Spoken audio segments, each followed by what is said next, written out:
इतना बड़ मौगा तो हम जीवन में ना देखनी बैठले बैठले ऐसे ऐसे ना बजला बैठले बैठले चलो ना हो तो चलो आ जने नीचवा ईटा उटा के टुकड़ा धइले बड़े का लम्बा टीका कोइले बनी हम गोल ना लम्बा टीका माने का होला का लंबा जीवन होखे लंबा देर तक ले पब्लिक रोके हाय हाय हाय यहाँ के गोल कोइले बनी मतलब गोले जीवन गोले अब बताई हमारा कहे में लाज लगता इरवा जौन सुमिरन गौनी है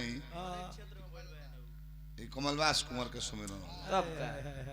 अरे हमरो के ठहरा है कि हमू के हुए गीत गौनी हम हां दूसरा के ना हां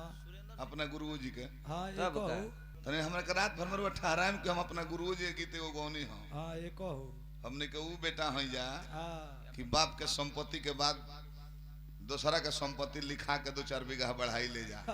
अपन संपत्ति इने जे बाबुए के लिखावल बा तौने बेच बेच के राजा बन जाऊ रात भर में एको गीत चाहब तो भिखारी ठौर के ना गए महेंद्र मिश्र के ना गए जब हमारे कसकारी काम भरबा तो कौन काम बा तू धन का बड़ा तार पोतौ जोतला के बटैया जोतला के तब का तब जब हमारे गीत और आए लायक नहीं खे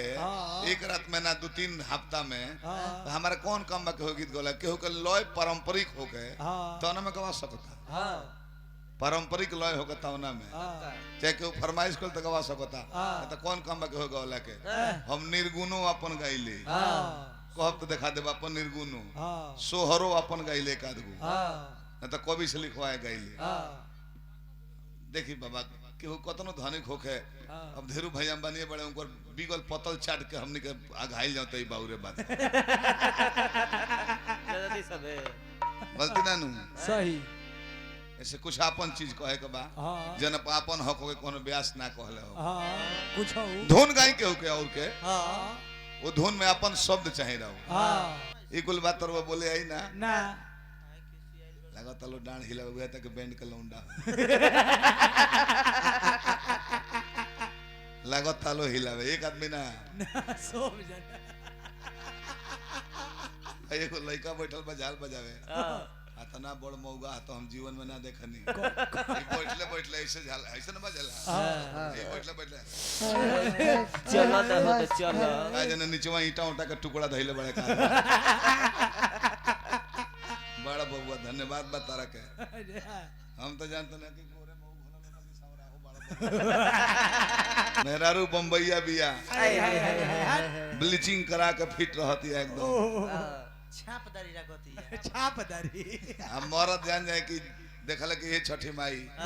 ई लइकाइए से बॉम्बे रह गइल बियाह के बादो बम्बईए रहे प्रथम बार बिहार में लेल बनी एकरा के छठ व्रत कराओ खातिर परना खरना में अंतर ना जाने ले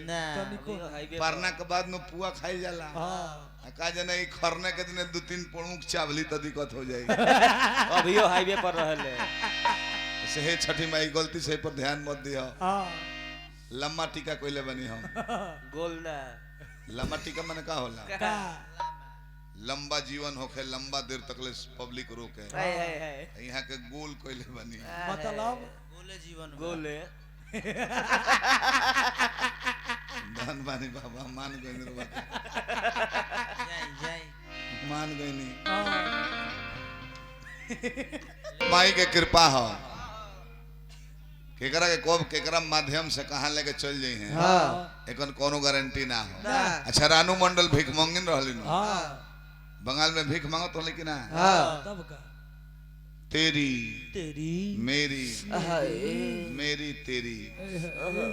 देखी भीख मंगिन रहली ट्रेनवा के तेरी कहस अपना के मेरी की हमने के एक कहानी बा तू पैसेंजर लेके आवत तारू समय पर तब लौट जाता रू केहू मीडिया में डाल दी हल यूट्यूब पर इतना व्यूअर रातों रात बढ़ गए कि भीख मांगे वाली स्टेशन पर बैठ के रातों रात बॉम्बे चल गई 40 लाख के फ्लैट में रह तारी लता जी के संग बैठे उठे के मौका मिलता ओबना लोग भीख मांगत तो केहू ना रहे ना बानर जस मुंह लागत रहे बानर जस ए बार साफ भी को टर्मरिक लेवर के हीरोइन जस बुझाता श्रीदेवी के साड़ू भाई होई साड़ू भाई सेक्सी आई बबे के मार्केट ना रहे बताई उस समय त मुंह लल मुंहवा बानर जस लागत लल मुहावा ए घरी क्रीम पाउडर मार के टीका उका कह के महंगे कंपनी के कपड़ों पहनता नहीं घरी सेक्सी लगता नहीं तारा जवार कहीं ये मैटर में हम कुछ ना बोलब तू बुझाता रहा तू बुझा तरह वहाँ का तरह का बुझाता नहीं हमारा समझ में आवत नहीं तारा लोग का बात